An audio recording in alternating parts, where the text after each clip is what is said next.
Hello guys, இன்றைக்கி நம்ம என்ன வீடியோ பார்க்க போகிறோன்னா, ஒரு கஸ்டமர் ரொம்ப நாளாகவே என்கிட்ட ட்ரெஸ் தைச்சி கேட்டுட்டு இருந்தாங்க. நான் இன்றைக்கி நாளைக்குன்னு சொல்லிக்கிட்டே இருந்தேன். ஆனால் அவங்க ஃபைனலாக எனக்கு இன்றைக்கே தைச்சி வேணும் அப்படின்னு கேட்டதுனால அவங்களுக்கு நான் ட்ரெஸ் தைச்சி கொடுக்கலாம்னு முடிவு பண்ணியிருக்கேன். இதான் அந்த கஸ்டமர். நான் கஸ்டமர் சொல்லிகிட்டு இருந்தேன்ல, அந்த கஸ்டமர் வேறு யாரும் இல்லை, அது என்னோடய பொண்ணு தான். இன்றைக்கி அவள் கேட்ட மாதிரி ட்ரெஸ் தைச்சி கொடுப்பேன். இங்கே பாருங்கள், ட்ரெஸ் எல்லாம் எடுத்து வச்சுருக்காங்க. இது என்ன தெரியுமா? நான் கடைக்கு போனேன்னா இந்த நைட்டி பீஸ் எல்லாம் வாங்கி வச்சுருப்பேன் கேட்டிங்களா, அதை வந்துட்டு எடுத்து வச்சுக்கிட்டு எனக்கு இதில் ஏதாவது ஒரு ட்ரெஸ் தைச்சி தாங்கன்னு சொல்லிட்டு எடுத்து வச்சுருக்காங்க. அந்த இதில் எது வேணும்னு நான் இன்றைக்கி கேட்டு அவளுக்கு நான் ட்ரெஸ் தைச்சி கொடுக்க போகிறேன். எது வேணும் சொல்லுங்கள்.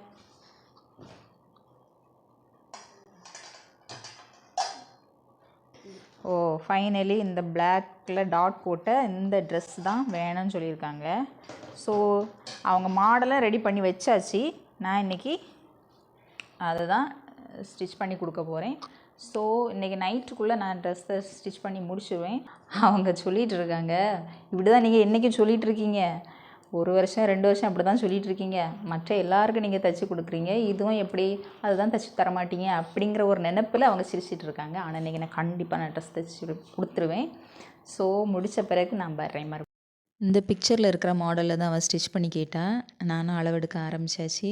அளவெடுத்துகிட்டு இருக்கும்போதே அம்மா சீக்கிரமாக தைச்சி தந்துடுங்க அப்படின்னு சொல்லிகிட்டே இருந்தால், ஃபாஸ்ட்டாக ஸ்டிச் பண்ணிடுங்க அப்படின்னு சொன்னால், நானும் உனக்கு ஸ்டிச் பண்ணி தரேன், நிம்மதியாக போ அப்படின்னு சொல்லிட்டு அனுப்பி வச்சேன். இது வந்துட்டு நைட்டி பீஸு, ஒரு 3 மீட்டர் கிளாத் உண்டு. எனக்கு 2 மீட்டர் கிளாத்து தான் தேவைப்பட்டுச்சு.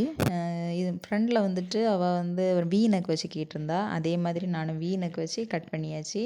பேக்கில் வந்துட்டு ரவுண்ட் நெக் தான் வச்சுருந்தேன்.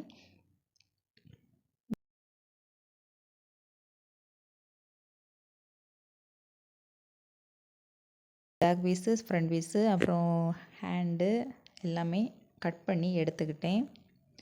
இது வந்துட்டு சுருக்கு வைக்கிறதுக்காக அந்த பீஸு. இப்போ நான் ஸ்டிச் பண்ண ஆரம்பித்தாச்சு. ட்ரெஸ்ஸு ரெடி ஆகிட்டு ரொம்பவே அழகாக இருந்துச்சு. எனக்கு ரொம்பவே நல்லா பிடிச்சிருந்துச்சி. இதுதான் இந்த மாதிரி நான் ஷார்ட் டாப் வந்து நான் இப்போ தான் தைச்சிருக்கிறேன். அவளுக்கு போடும்போது சூப்பராகவே இருந்துச்சு, ரொம்ப அழகாக இருந்துச்சு. அந்த ஸ்கர்ட்டு கூட போடும்போது இன்னும் அழகாக இருந்துச்சு. இது வந்து மீஷோலையாக்கும் அவள் செலக்ட் பண்ணி வச்சுருந்த ஒரு மாடல் காமிச்சேன் பார்த்தீங்களா, அது மீஷோவில். இந்த ட்ரெஸ் எனக்கு வாங்கி தாங்கன்னு கேட்டேன். நான் வாங்கி தர மாட்டேன் அப்படின்னு சொன்னேன். முதல்ல இந்த நைட்டி பீஸில் எனக்கு தைச்சி தாங்க அப்படின்னு கேட்டிருந்தா. நான் அதே மாதிரி இப்போ தைச்சி கொடுத்தாச்சு. அவளுக்கு ரொம்பவே நல்லா பிடிச்சிருந்துச்சு. இனிமேலும் இதே மாதிரி தான் ஸ்டிச் பண்ணி கேட்பாளாம், நான் ஸ்டிச் பண்ணி கொடுக்கணுமா. பிடிச்சிருந்தனா லைக் பண்ணுங்கள். இனிமேல் நெக்ஸ்ட் வீடியோவில் பார்க்கலாம். பாய்.